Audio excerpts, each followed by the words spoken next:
إن من لا يملك جيشا وطنيا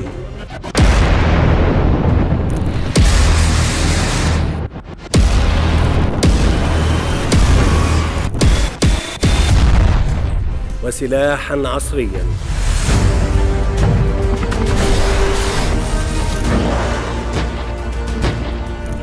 لا يملك أمنا. صوت محركات جبارة وسفن حربية عملاقة بتشق البحر بسرعة رهيبة.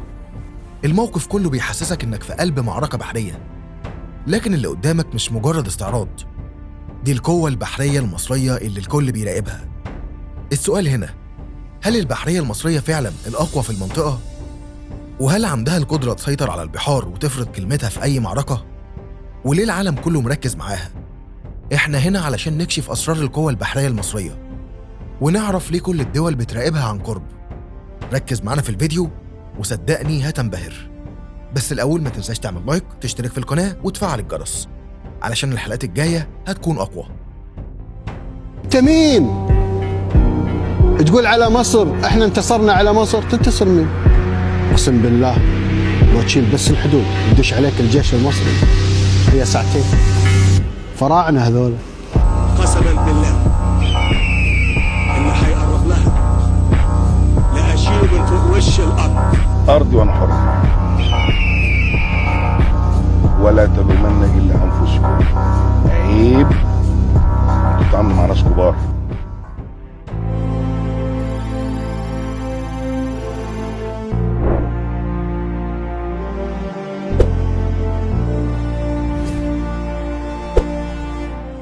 أول مناورة تعتبر مناورة أسلحة مشتركة يشترك فيها جميع عناصر القوات البرية والقوات البحرية والقوات الجوية وقوات الدفاع الجوي، ويكون مركز قيادة المناورة على ظهر حاملة المروحيات جمال عبد الناصر. دي طبعا بتعكس قدرات قتالية عالية جدا.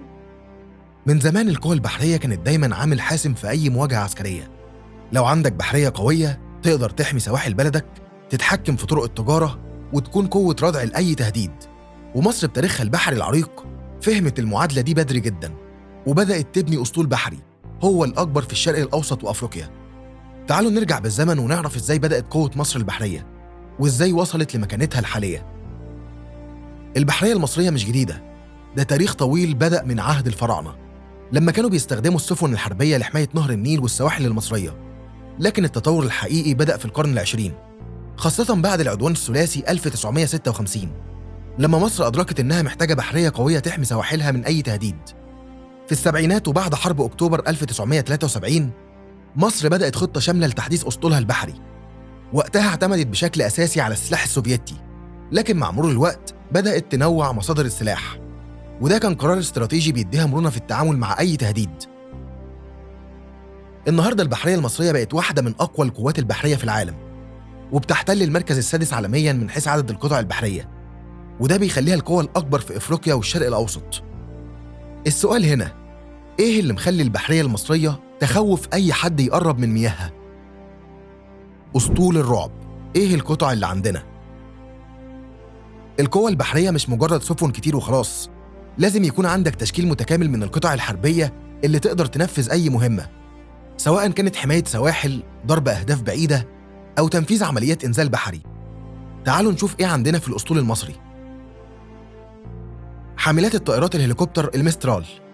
مصر بتمتلك حاملتين طائرات من طراز مسترال، وهم جمال عبد الناصر وأنور السادات. ودي ميزة بتخليها الدولة الوحيدة في الشرق الأوسط اللي عندها القدرة على تنفيذ عمليات إنزال بحري متكاملة. الحاملة الواحدة بتقدر تشيل 16 مروحية هجومية زي KA-52K الروسية، والمتخصصة في ضرب الأهداف البحرية، وده بيدي مصر قدرة جوية بحرية غير مسبوقة. كمان الحاملة بتستوعب 50 عربة مدرعة و700 جندي مقاتل، وده بيخليها مثالية لأي عملية هجومية أو دعم سريع للقوات البرية على السواحل المعادية. البحرية المصرية كمان بتمتلك غواصات. مصر عندها 4 غواصات ألمانية طراز تايب 1400 و209، وهي غواصات ديزل كهربائية بتتميز بالقدرة على التخفي، وبتقدر تنفذ عمليات هجومية من تحت المية.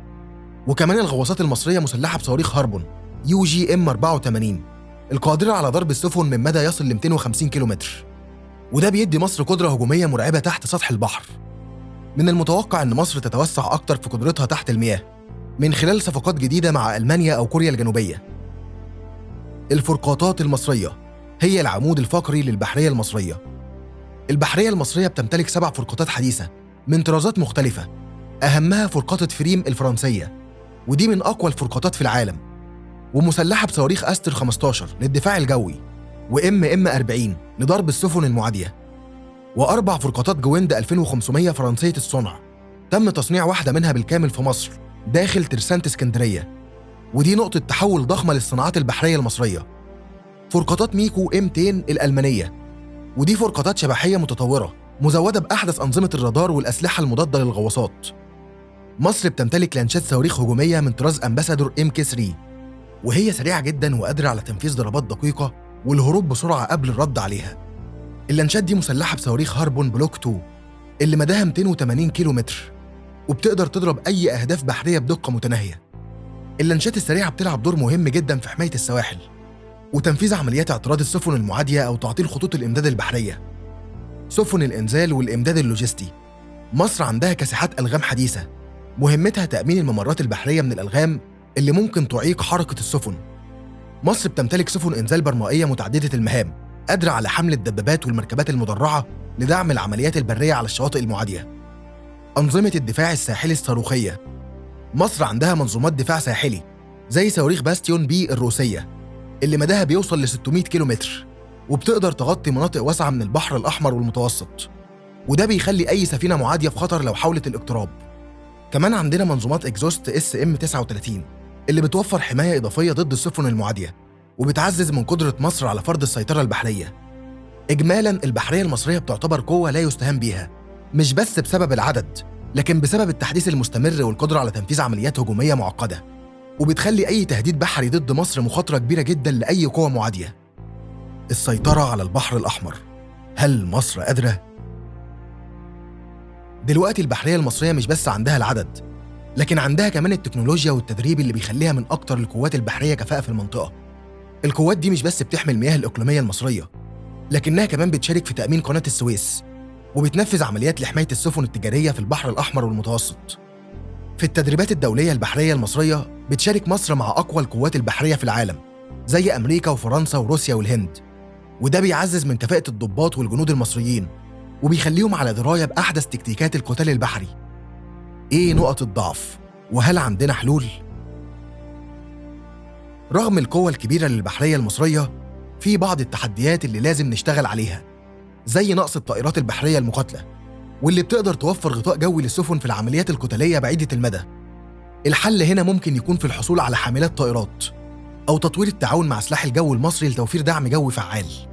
كمان لازم يكون عندنا غواصات أكتر علشان نقدر نحافظ على تفوقنا في البحر الأحمر والمتوسط، وده ممكن يتحقق من خلال صفقات جديدة مع ألمانيا أو كوريا الجنوبية. المستقبل، إيه اللي جاي؟ مصر مش بس واقفة على اللي عندها، لكن بتخطط لزيادة قوتها البحرية بشكل كبير. في خطط حالية لإشراء غواصات جديدة وفرقاطات متطورة وحتى مدمرة حديثة، وده معناه إن البحرية المصرية مش بس بتحافظ على قوتها، لكنها بتسعى للتفوق الكامل. كمان في كلام عن تصنيع بعض القطع البحرية داخل مصر زي لانشات الصواريخ والفرقاطات الخفيفة، وده هيخلي مصر من الدول القادرة على إنتاج سفنها بنفسها. هل البحرية المصرية قادرة على الهيمنة البحرية؟ البحرية المصرية دلوقتي مش مجرد قوة دفاعية، لكنها قوة هجومية قادرة على تنفيذ عمليات بحرية ضخمة في أي وقت. التنوع في التسليح والتدريب المستمر والتطور التكنولوجي، كل ده بيأكد إن البحرية المصرية مش بس الأقوى في المنطقة، لكنها كمان واحدة من أقوى القوات البحرية في العالم. السؤال اللي بيطرح نفسه هنا، لو حصلت مواجهة بحرية بين مصر وأي قوة معادية، هل تعتقد إن البحرية المصرية هتقدر تحسمها؟ وهل تتوقع إن مصر هتدخل في تصنيع السفن الحربية بالكامل في المستقبل القريب؟ شاركنا رأيك في التعليقات، واستنى الفيديو الجاي عن أقوى الأسرار العسكرية المصرية. بس كده، لو لسه بتتفرج لحد دلوقتي، شكراً إنك كملت معانا لآخر الفيديو. لو عجبك التقرير ما تنساش اللايك والاشتراك علشان يوصلك كل جديد. نشوفك في الفيديو الجاي، سلام. تميم تقول على مصر احنا انتصرنا على مصر، تنتصر مين؟ اقسم بالله لو تشيل بس الحدود يدش عليك الجيش المصري هي ساعتين. فراعنه هذول. قسما بالله اللي هيقرب لها لأشيله من فوق وش الأرض. ارضي وانا حر، ولا تلومن الا انفسكم. عيب تتعاملوا مع ناس كبار.